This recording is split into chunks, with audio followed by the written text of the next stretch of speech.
Hi, everybody. It's Sally Wagner. Welcome to High Frequency Mindset Podcast. And I'm very pleased to welcome our guest today, Cindy J Holbrook. Cindy, welcome. Thank you, Sally. It's a pleasure to be here. I'm very happy to have you here. Going to introduce you to everyone, and then we'll talk. Cindy J Holbrook, the Visibility Whiz, guides entrepreneurs to thrive as they go up the ladder from being the best kept secret to a trusted expert. Clients benefit from her empowering systems and strategies that enable them to honor their own integrity and attract their ideal clients while building a fun and profitable business. She's been featured on Huffington Post Live, Women's Speaker Association TV, eHarmony, Prevention, and a guest on numerous summits. She is the author of Overcoming Dark Family Secrets, her story of overcoming a traumatic past to become a successful businesswoman. Cindy, again, welcome. Thank you, Sally. As I said before, it's a pleasure. I appreciate you having me here to share my story with your community. Absolutely. Thank you. So what you say is so true. I work with a lot of real estate agents, and a common theme we tell them is you're not a secret agent, right? Right. You want to be visible. You want to be out there. So what is something that you could share with the audience about how to get that visibility so that they're not the best kept secret anymore? So often where visibility is concerned, and I see this over and over and over again, people play a hide and seek with their visibility. They're going, I want to be seen. Here's my stuff. Look at me. Oh my God, no, I don't want to be seen. Don't look at me no more. Yeah. Oh yeah, I want to be seen. Yeah. No, I don't. So whenever they play hide and seek, there's no consistency and people start to get confused. Something else is they don't know what they want to be known for or what they want to be seen for. If I had a client once and she was a spiritual holistic coach and she did energy healing.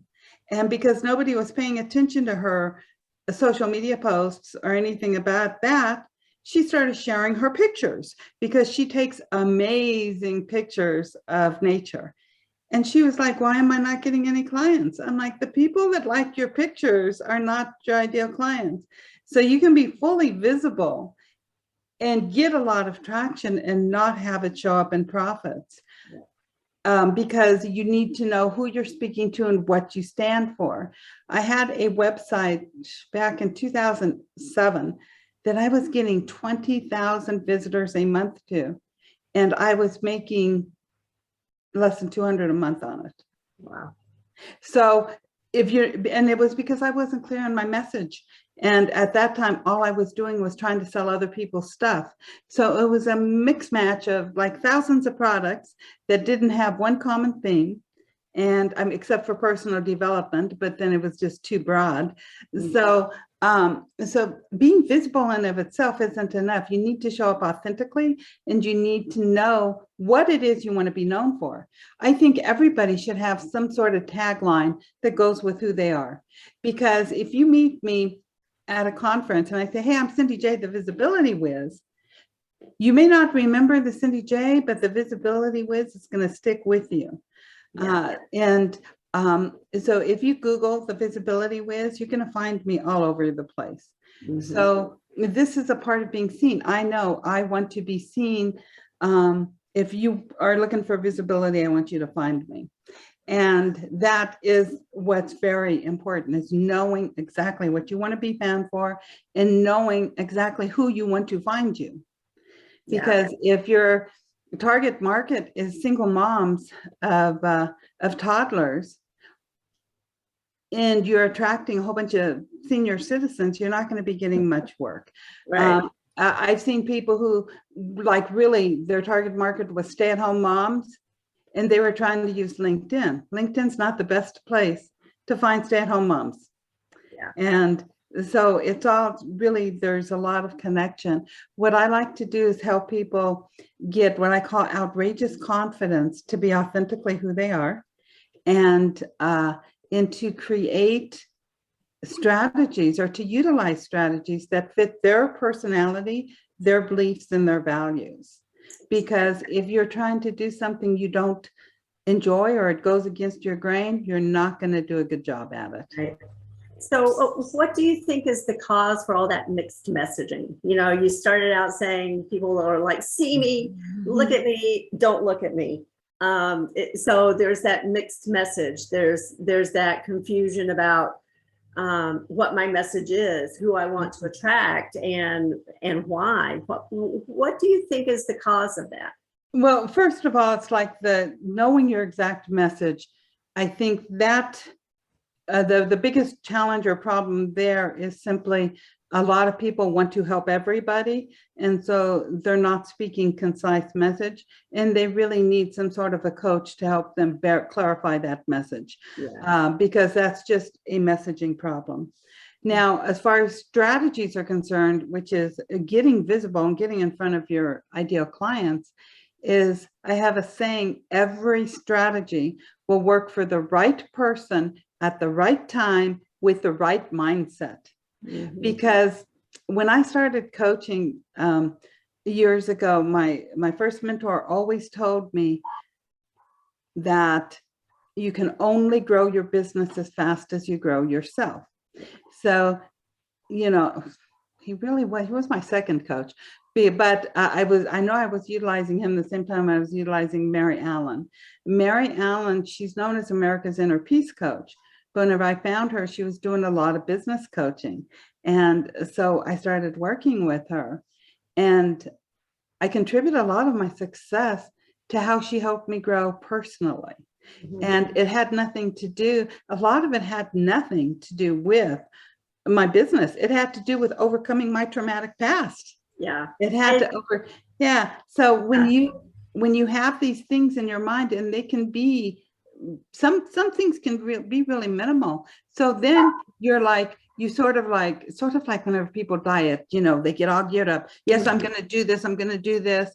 But then all the fears start fit, you know, with visibility, all the fears start to fit in. With a diet, it's like you see all the stuff you want to eat, right? Yeah. So it's this, you can't just go from what the mind knows. It has to change. You have to change from the inside out. And what happens a lot of times with a lot of coaches, they'll find themselves working with people that's teaching them lessons, because whatever their client says they want is something they're working on themselves. It's really interesting how that happens. But as you grow, then it's different. As you start dealing with more of your own things that happen, sometimes it can be as simple as what somebody says to you. Now, my book, Overcoming Dark Family Secrets, the first time I started a draft of that was 2014. I'm very glad I didn't release that, because I've grown so much, and it's a much better book now, and definitely a book that's going to help other people. And I'm really excited, you know, that it got finished and it's out there now. But about a month before it was released, my sister-in-law, and I hadn't talked to her in a while, and I go, I finally wrote my book, and it's going to be, you know, and it's going to be published. And she's like, I don't know why you want to share your story. You're really stupid. These were her exact words. Yeah. And I was like, well, thank you. You know, thanks for sharing your opinion. Yeah. 3-4 years ago, her statement would have held me back and just stuck me like, no, I'm not going to do it. I don't want to be stupid. When I was, I wrote my first story that I can remember when I was 6 years old. I had the chicken pox, and I wrote this 2-page story. My mom liked this story so much that she put it in her special little brown box with all of her important papers. And then when I was in 6th grade, I wrote, I think it was a 40 or 50-page story. I always forget how big it is. I'll have to go dig it up again. But my teacher liked it so much, she had me print it and like type it out and print it. She put it in the school library. We made copies, and she sent it to a publisher friend of hers. And the publisher sent me back a letter saying, you're a really good writer, you're really creative, and as long as you don't get discouraged, you will reach success at a very early age. Now, this was back, years ago before self-publishing was Let even me a thing. interrupt you here for a Yeah. minute. So I think you've a couple times here you've hit on a really important point that we can never outperform our perception of ourselves. Exactly. And I'm getting to that with this story. Yeah. Because then, so I had all this positive feedback really early on. Before I got married at 18, I wrote a poem that I was going to read my first husband during our wedding. And my dad said, I wouldn't read that. I would never share anything that I wrote with anybody because you'll be a laughing stock. You will be a laughing stock if you ever share your writing. I took that statement as my own. Nobody read anything I wrote for over 40 years after that point. Okay, so it does go with, this was me self-sabotaging myself in a lot of ways. Yeah. When I left my first husband, I threw away 5 novels that I'd written because nobody was ever going to read them because I did not want to be a laughingstock. So that, little things like that can hold you back. And it was really hard for me whenever I started my online business with letting people see my writing. And it took me time, and I had to grow to like, okay, there's going to be people who don't like my writing, but there are people who like my writing that I'm meant to serve. And this is how we self-sabotage ourselves. One statement from one person can make you hide, and it can make you invisible. Yeah. I think a lot of, especially business coaches, discount that aspect of things. They think, let me just coach on the nuts and bolts of how you build your business and how you grow, and people are just going to go do it, right?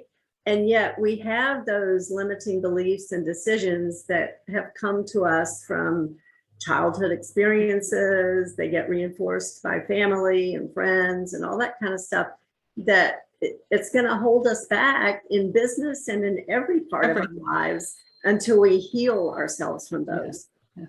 I mean, I've actually had clients that I worked with for years.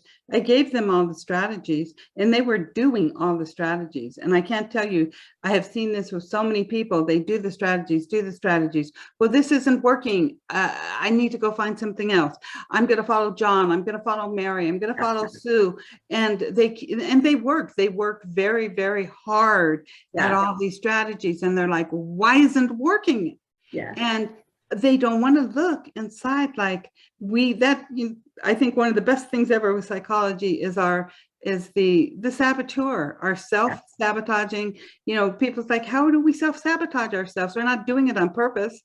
It's because it's these things that happen to us, these lies that we were led to believe that are keeping us stuck. And until you look in that direction, you can be doing all the right things, but if your mind is sitting there going, it's not going to work, it's not going to work, it's not going to work, it's not going to work, it's not going to work. Yeah. You do things unintentionally that makes it not work. Yeah, absolutely. We have I call it mind apps, like apps on our phone, but they're in our minds. And, we have those programming things that all that self-talk you were just saying, and the messages that we tell ourselves about ourselves determine our outcome in every aspect of our lives. Something I have often, suggest people do is, we all have phones now, so it's so easy. Set your phone, or there's an app like Insight Timer, and there's different apps that will just buzz you. And whenever it goes off, write down exactly what you're thinking at that moment. You do this for a week, and you're going to like, holy crap, I didn't realize that I was having these thoughts over and over and over again. And once you do that, especially if you do it for like up to a week, what happens is you start really being aware of your thoughts. And sometimes these thoughts are going to pop up, and you're going to be like, wow, where did that come from? I know I was talking with somebody about 4 or 5 years ago, and I was going, I'm just bad with money. And as soon as I said that, I thought, why do I say I'm bad with money? Yeah. And then I thought, who has told me I was bad with money? So I've been one person in my entire life that told me I was bad with money. That was my ex-husband. I'm like, why am I letting his belief go into me? you know, and we do that. So whenever you start being aware and you start asking yourself, is this really my voice or is it somebody else's voice? A lot of the voices in my head are my dad's or my ex-husband's, but sometimes there's other voices in there too, of something that one of my siblings said to me, or a friend or a relative. In 2013, I went to this conference and my roommate, she told me, oh, Cindy, that sweater makes you look fat and frumpy. You should never wear it in public. You know, no woman wants to hear they look fat and frumpy. Yeah. So when I went home, I only wore that sweater like while I was in my office alone. And I had some errands to run and it was chilly outside. So I had the sweater on. So I just went and ran my errands. I went to 4 or 5 different stores. There was somebody at each store that stopped me and complimented me on how pretty I looked and how pretty the sweater was. And I thought, why am I letting the opinion of one person affect me? Yeah. And so I went home. I had my husband take a picture of me full length from head to toe wearing the sweater, and I sent it to my email list. This was me being outrageously confident. Yeah. I was scared to death. So whenever you're outrageously confident, doesn't mean that you're doing something that you're just, you know, it means you're doing something bold, unusual, startling for you to do, and it scares the crap out of you. And the more you do that, the more easy it becomes to be authentically you. Because you start doing this and you start getting positive remarks. You may get some bad ones and just throw those away, they don't count. Because the people you're meant to serve are going to embrace you. Yeah. You may or may not know right this moment, like I have very little hair. I had COVID extremely bad earlier in the year and it took my hair away. So I thank God for wigs. I'm very appreciative that I have a wig, but I posted like my hair on my real hair on Facebook, like, and it's like, I mean, it's very thin. I probably lost 95% of my hair. And so, and it should grow back, but it's just one of the side effects from COVID. But me posting this and even speaking about it, people's like, well, what does that matter? Well, see, it makes me feel uncomfortable. I don't even wearing the wig makes me feel uncomfortable. Yeah. My head makes me feel uncomfortable. And whenever you are speaking publicly and you speak about what makes you feel uncomfortable at that moment, then the energy is different between you and the person you're speaking with. Yeah. So letting the elephant out of the bag. Yeah, exactly. And that vulnerability that goes back to what you were saying about being authentic, connect to that, right? Yes. I mean, we can sniff out when somebody's not being authentic, Mm-hmm. and we kind of pull away from that. And yet when we feel that authenticity, man, we want to connect with that. Mm-hmm. Yeah. Yes, and it is so very important with your visibility. Yeah. And it's to be you and only do and share what you're comfortable with sharing, but don't not share because you're afraid to. And there Right. is a difference. Mary Allen, I love Mary. Now, Mary shares anything and everything. I mean, I don't think this woman has a private, she has to have private parts of her life, but she shares so much. I mean, she shared this story about how her kids were vomiting. She has twins, how they were vomiting on an airplane. And I'm like, Mary, only you could make, you know, kids vomiting on an airplane interesting. But she tells you everything, you know, she shares videos. Her twins are, I think they was born in 2012. They'll be 10 this year. So she shares like everything about them. I've watched these kids grow up on Facebook and I know like them very well just from doing that. And even though I know Mary personally, and like she was my coach, it's just funny watch, you know, she shares everything. Then there's other people, some people may know these people, may not. Alina Vincent, she's very, very quiet and private about her life. Now, Alina that's just who she is. She's a very quiet, private person. So she's being authentic to her and it works for her. Yeah. You know, 99% of maybe 99.5% of everything Alina shares is going to be business related. However, Mary's very open with everything. I'm sort of in the middle, you know. And I think that's the key, right? Be who you are. And yeah. too frequently, we hear coaches and advisors going, well, you got to do it this way. Well, why? That may not be a fit for who I am. And if I'm doing something that's not a fit and I'm not being authentic, then it's just not going to work. Exactly. When Yeah. I first became a coach, like very first became a coach, and I did a webinar or somebody, and this other coach friend of mine told me, "Oh, Cindy, you should never share any of your personal stories." But that's not me. And people like my stories. They connect to my stories. My husband's tired of my stories. Yeah. You know, in my book is sort of cute, Overcoming Dark Family Secrets. Now, I tell people all the time, everything that's in the book about Amy is Amy approved. Amy's my daughter, but she was one of the editors for my book. So if she didn't want it in there, she would have taken it out. Yeah. My son, on the other hand, he's like, Brian, I only shared 3 stories about you. And he's like, which ones? Man, that's a story that I hate. Why do you always have to share that, Mom? Yeah. And I'm like, Brian, people don't look at you. They look at how bad your father was. They're not looking at little 5-year-old you. And he's like, well, if I write a book, can I write anything I want about you? And I go, yes, as long as it's true and it's your perspective. And he's like, okay. Yeah. But I don't share too much about him because I know he doesn't like it. My daughter, she's like me. She just it is what it is. And she shares a lot on her own blog. Yeah. Yeah. But again, so now I'm being honest to who I am, but I'm also being, very thoughtful of the people that I'm speaking about. Right. And I think that's an important component. I think there are a lot of people who, think, oh gosh, I have to be authentically me and I have to tell everything about everybody, and not being mindful and respectful of the other people who may be involved, So I think that's an important component of it. And so it's whatever you feel comfortable with, how would you share? What would you what would you share if you was having lunch with somebody that you just met, a colleague, at a conference? So if you and I met together at a conference and we were having lunch, whatever I would share with you then is what I share online. Yeah. It's not everything that I'm going to share with my BFF. Right. Yeah, exactly.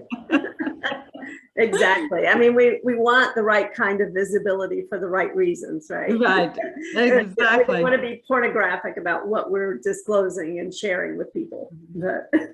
And also, when you do get the haters, as I call them, the haters, the creepy crawlers, the trolls. And matter of fact, since I've had COVID, and I mean, my COVID history is on Facebook. I mean, if you scrolled through my Facebook post from January on, that's like my husband was posting about me while I was in the hospital. Then when I finally halfway knew who I was in ICU for 3 weeks.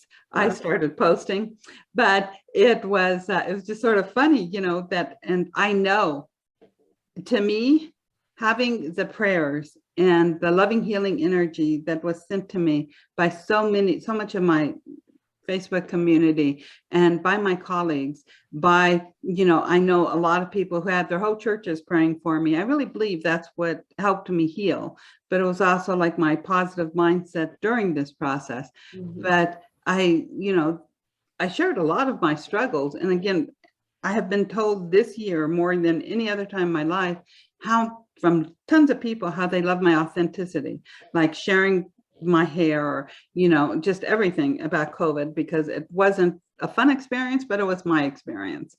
And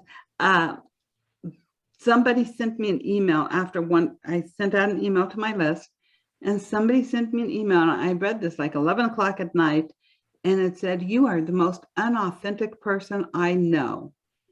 And I was hurt, like really hurt. That's probably the email that really almost brought tears to my eyes. I'm like thinking, everybody's telling me how authentic I am, and she used that word, which was like worse. It was like this knife, in the heart.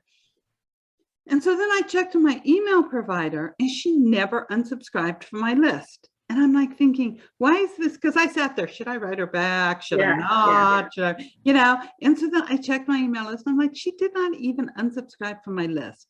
If she hates me so much that she has to send me this email, tell me how unauthentic I am, why did she not unsubscribe? So I unsubscribed her. I deleted the email. Yeah. Played some games and went to bed. I woke up the next morning And I had 2 emails from 2 other people telling me how much they loved my authenticity. Yeah. My theory on that is there are people who are inauthentic themselves. Right. And you know, the old saying, I guess it's an old saying now, you know, I am not how I'm not, you know where I'm I'm not going who with you this. think I am. Yeah, You know, everything. Yeah. And I Yeah. do know that it's always a reflection of them. It's not a Yeah, reflection of you. exactly. And so people Yeah. who are inauthentic suspect other people of inauthenticity because they can't conceive that somebody could be authentic. Exactly. So it's that projection of their own Yeah. inauthenticity onto the other person. And And it's sadly, it's common. I hear it yeah, from it is a lot. very common. And Yeah, I use it as a teaching tool. Like yeah, I'm not bothered by it anymore.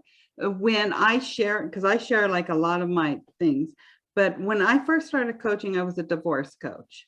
Okay. And so I wrote an article that said about should you have a friend with benefits after divorce? Mm. And Huffington Post picked up this article and invited me to be on this panel of experts live. It was one of the first times I was ever on video, so I was terrified of video. This was back in 2012, and then also I was, you know, I was just terrified. I was so nervous for so many different reasons, and I can sort of see, but sort of not see. But then too, you know, why they advertised this session the way they advertised it. But whenever I first seen it, I went to bed and cried and stayed in bed for 3 days, literally. They said, certified divorce coach Cindy Holbrook tells all of her clients to find a friend with benefits. And I thought, oh my God, that's not what I said. It's not what I tell my clients. I tell my clients that I believe it's better to have a friend with benefits than to have multiple one-night stands. Yeah. Now, those 2 phrases mean very different things. And I thought, of all people, Huffington Post, right? Why did Huffington Post do this to me? I was like, I went to bed, I cried. I was like, my coaching business is over. Nobody's never going to hire me again. It was just a horrible experience. But then after 3 days, I picked myself up. I got a lot of clients from that interview. I also got a whole lot of hate mail, Yeah. And that experience really taught me how to deal with it all. And I was thinking, even like whenever I got this Unauthentic person the other day, I thought, well, my book is just being released. So it's like, hey, I'm going to be getting more hate mail. Not everybody believes my story, but it's all my story, and all these horrible things happened to me. My best friend, Liz, she used to always tell me, you have an Oprah life. Whenever I first started sharing about my experiences and everything that had happened to me was right when I met Liz. And she used to always tell me, man, you should write a book, Cindy. You write a book, Oprah's going to have you on her show. I mean, Liz told me that like so many times. And it's because for whatever reason, I opted to have all this crap happen to me. And if it happened to me, anything I can do to lessen other people's pain is what I'm here to do. And I have found in my coaching, even in my visibility coaching, most of my clients, they have something that's holding them back. And it can be as simple as like my dad saying that I would be a laughingstock if I shared my writing. Yeah. And even though I had gotten so much praise, that one statement from my dad, I decided to believe it. And, you know, there's this switch in our head when somebody tells us something that is it, whether we believe it, we take it on as our own, or we don't. Or sometimes something happens where we just make stuff up, or we start believing something, and we will fight tooth and nail for that. Sometime in my life, I decided my nephew was 8 years younger than me. So I turned 48 in June, and this was a few years back, and his birthday's in August, and he came to my house in July. They go, hey, Marty, you're going to be the big 40 next month. No, Aunt Cindy, I'm going to be 39. Marty, don't lie to me. I know you're lying to me. I know you're trying to pull my leg. You're going to be 40. He's like, no, Aunt Cindy, I'm going to be 39. I'm like, Marty, stop lying to me. stop bullshitting me, right? I argued with him for an entire hour. And his kids are even telling me, no, Aunt Cindy, he's going to be 39. And I had convinced myself that he was going to be 40. And like, I would have bet somebody $10 million that he was going to be 40. That's how much I believed it. Finally, he pulls out his driver's license. He goes, Aunt Cindy, look at the year I was born. You tell me how old I'm going to be. And I was like, holy crap, you're going to be 39. But that, I thought if I am fighting tooth and nail, like the person, like how old he is, because I believed that so much. What type of lies do we believe about ourselves, about our businesses, about life that are just as ridiculous as me fighting with him about how old he was? It's because it's not what we don't know that holds us back. It's what we do know that's not true that holds us back. Yeah. And so I always ask yourself constantly, is it true, and whose voice is it? Yeah. And in order for something to be true, nothing is true unless you hold it to be true, really and truly. Unless if something's true, it's like every single person on earth is going to say the same exact thing. It's well, most people. There's a person around our town that goes around saying that the earth is flat. I didn't know that we still had people believing the earth was flat. Yeah. So I have a couple more questions for you. Okay. The first question is, and I'll preface it with this, in my coaching, I use an acronym MSG, and that stands for mindset, skill set, get off your asset, because I think that brings together a lot of really important principles. So as you look at your life and your journey and your career, all the things that you are following in your life, what is an overarching principle that you would look to that you believe has contributed to your success? It's facing the stuff that happened to me, and it's rewriting the past. You can't change the past, but you can rewrite it. You can change your perspective on it. Yeah. And to me, that's the biggest thing in my business. I have an acronym, VIP. It's visibility plus influence equals profits. But the visibility is the hardest part. Once you get the visibility down and you stop believing the lies that you've been told or that you've been led to believe your whole life, then you can show up authentically. And visibility is nothing unless you're authentic. Yeah, absolutely. Because it's visible with a shade or a false light that you're putting out. Yeah, you're being a silhouette. You're being a silhouette out there online if you're not being authentic. Yeah. And we do not connect with silhouettes. We connect with real life people. And I believe that especially with the internet, people are really craving real connections with real people. They don't want these big businesses that hide behind logos and stuff. Like, who in the heck are they? You don't know. Yeah, absolutely. So last question, how can people get in touch with you? They can always go to my website, cindyjholbrook.com. As I said earlier, if you Google Cindy J, the Visibility Wiz, or Cindy J Holbrook, you're going to find me. If you just Google my name, you're probably going to find the Harlequin Romance Writer too, and that's not me. And if you Google Cindy Holbrook, that's why I add the J, is to differentiate myself from her. I believe everybody should always Google themselves to see what comes up. And then also, I have my book, Overcoming Dark Family Secrets.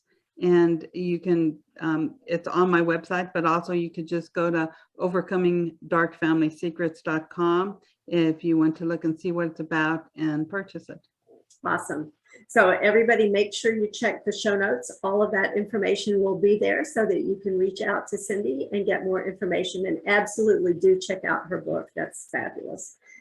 Cindy, thank you again for being here today. Thank you, Sally. It's been my pleasure. I hope you have a great day. And thank you. Thanks to all of your community that's listening and watching us. Yes, absolutely. Thank you, everybody. Make sure you tune in next time for High Frequency Mindset Podcast.